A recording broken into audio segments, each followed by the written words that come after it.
welcome back to my channel. My name is Khadeejat and in my channel, I talk about women midwifery. Okay, women and midwifery.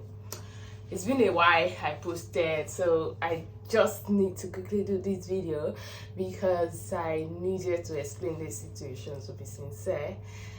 Yeah, as you all know, I recently had my baby, and yes, I'm back to work. Yes, I'm back to work that early because if you look at some of my video I did about migrant mom working in the NHS or so, there is a particular month that you have to have worked with the NHS before you are entitled to pay, right? And there is a policy on how long you should have been with the NHS for you to be entitled to occupational maternity pay. So in essence, I was not entitled to the occupational maternity pay, so that is why I didn't get my full 1 year. I'm entitled to the full 1 year. Of course, it is your choice if you want to take the full 1 year and if you're able to stay without getting that much pay. And with everything anyway, I needed money, so I had to go back to work. So it was so fortunate I got back to work, and I'm back working at the delivery suite. And you know the delivery suite, yes, you in delivery suite here, you actually have your own lady you are taking care of and all of that. So this fateful day, I was working in the MLBU. MLBU means midwifery-led birthing unit. You working in MLBU means that you have a lady who is a low risk, completely low risk pregnancy, and you're listening to the fetal heart rate every 15 minutes, documenting and supporting the woman, rubbing her back, supporting her to have a physiological birth. Before you admit a lady in the MLBU, you must have assessed the lady to see that this lady is actually low risk. It doesn't matter whether who transferred the lady to you, they've already made the assessment and say, oh, this woman is low risk. You have to do your own assessment and be sure that yes, this woman is low risk and can be in the midwifery-led birthing unit. So I admitted this lady in midwifery-led birthing unit in that period of labor. Everything was going so smoothly, everything was going fine.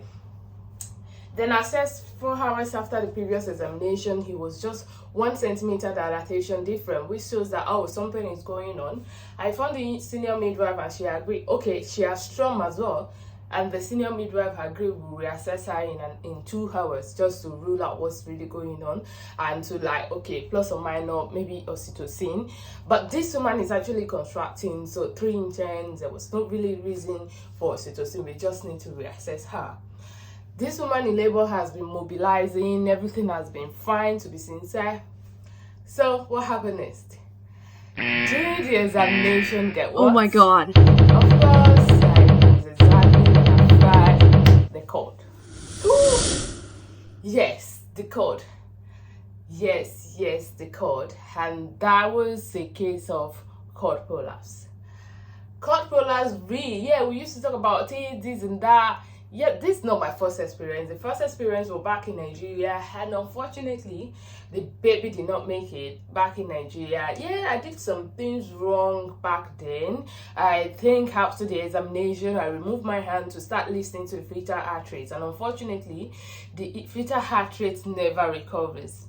And the problem with Nigeria is that when something happens like that, there's no always incidents, in investigation into an incident to see, okay, let's get a learning this thing from his and all of that. But of course, if you're kind of person, you have to look at it, reflect back on the situation and see what you could have done right, what you could have done better. So when this happened, another thing that needs to chip in this situation is that, well, you cannot overemphasize the importance of prayers. You pray, and whatever you believe in, you cannot overemphasize the importance of prayer. In this situation, I wouldn't have said, oh, I am this, I am that. The only thing I can say is that God has helped me and God helped the baby as well. Because, what if? Just what if? So, but alhamdulillah, everything was fine eventually. And that's why the fact that everything was fine, the risk team also still investigate, and they still claim a couple of emails because of why? My documentation. So that's a learning curve for me as well. My documentation was quite limited, and they have to keep sending me a couple of emails to find out what actually happens, what did you do, what did you do. Yes, everything was fine, and that's another reason they are investigation that, everything they are investigating everything was fine. Are you really sure this is called prolapse? I was like, what? Are you people trying to, like, well, it's okay, everything is fine now, I went back, write the thing I was supposed to write. I write it retrospectively. I respond to the email as I should have written. I was like, oh, I was thinking when I come back I will update the documentation. However, it's a cat 1 section. So when you hear cat 1 section, it's an emergency section. So there's emergency section, there's urgent section, there's elective, and there's not too urgent or whatever. Cat 1, Cat 2, Cat 3, Cat 4, yeah. However, the situation was a Cat 1 surgery, so I think the risk team investigated the events in less than 12 hours of the incident. That's it, because I got the email just before night the next day, and I was like, okay, I will return. When I return back to night shift, I'll do it. But then I was not able to. So that's the situation. So what happened is, when I felt the call, so I take my time to really confirm that yes, this is a case of cord prolapse. I communicated with the woman and her partner, and I instructed the partner to please help me pull the emergency buzzer, because obviously my hand is inside. I can't leave the woman to go, pull the emergency buzzer, and I need to trigger the emergency buzzer. So I told the woman, the woman, to help me get the emergency buzzer, to put the emergency buzzer. So when he put the emergency buzzer, the team arrived, and I told them this is called prolapse. So that's one thing you need to know in emergency. Once you are sure that this is emergency, clearly state the emergency to the arriving team.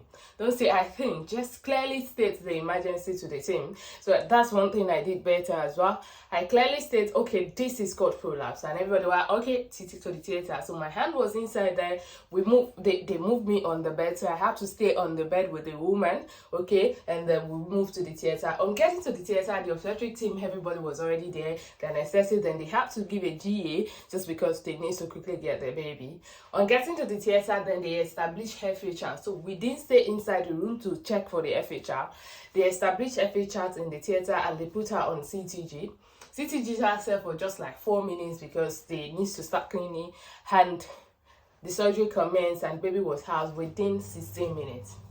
You may think that that's long, but what happened is FHR was already fine. So it was not like, there was a deceleration or something.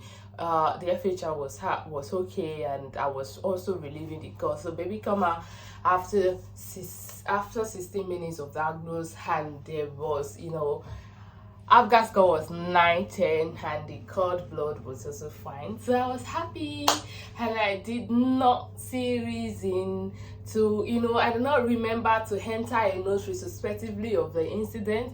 And yes, somebody was already scribing for me when I called the emergency, and that was it. I handed over in the morning. I was going home. I remember, I was supposed to put a retrospective entry. Anyway, I'll do it when I come back. Then before I come back, I already received lots of email from my manager, from the, the midwifery matron, copying everybody inside the risk team. I was like, what is happening? I responded to the team, to the messages. Then I got another message from the midwifery matron. I was like, are you people doubting my competency in identifying an obstetric emergency, this and that? And yeah, I got my mistake in there. I did not document clearly in my notes. So this is for you who just got your pin and started working. I know it's not easy, but then we learn on the job. We keep learning and keep praying so something that the baby was fine, which is good, alhamdulillah. And what I did better. What did I do good? Yeah, I identified the emergency quickly, and I triggered the emergency buzzer quickly as well. And the team was very, very helpful. It was immediately, so the situation was immediately identified, escalated, and action home, which is because of the teamwork in my team, in my unit. So I say shout out to everyone that work in the team, and they help me to achieve, this favorable outcome of my lady. So alhamdulillah as well for being here, alhamdulillah for everything that I'm able to really identify. Allah make it easy for me for that shift, and alhamdulillah, I responded to the messages, and that was it. They called me and they supported me to put a retrospective entry. Why do I need a retrospective entry? Of course, for litigation safety, for anything, because anything can happen to the baby tomorrow, and they come back to tell me, oh, this is it, they look at the note and they say that I've not really adequately documented everything that's happened into the note. So that's something. Documentation is key. Assuming everything was wrong, something was wrong, I know I will not forget to write it. But then, even if something is right, you still have to put in your documentation. So I think that will be the end of this video, and I hope to see you in my next video. I hope to have that strength, to put in another video very, very soon regarding everything that's happening with me in the maternity unit. Before then, I'll see you in my next video. Don't forget to like, comment, share, and subscribe to my channel. If you want me to do anything, please say that in the comment section. I will rightly do that. And don't forget that I provide OSCE support to people who are preparing to write their OSCE, regardless of your own country. In as much as you are preparing to write an MC midwifery OSCE in the UK, I'm here to support you. So I'll see you in my next video. My name still remains Khadeejat.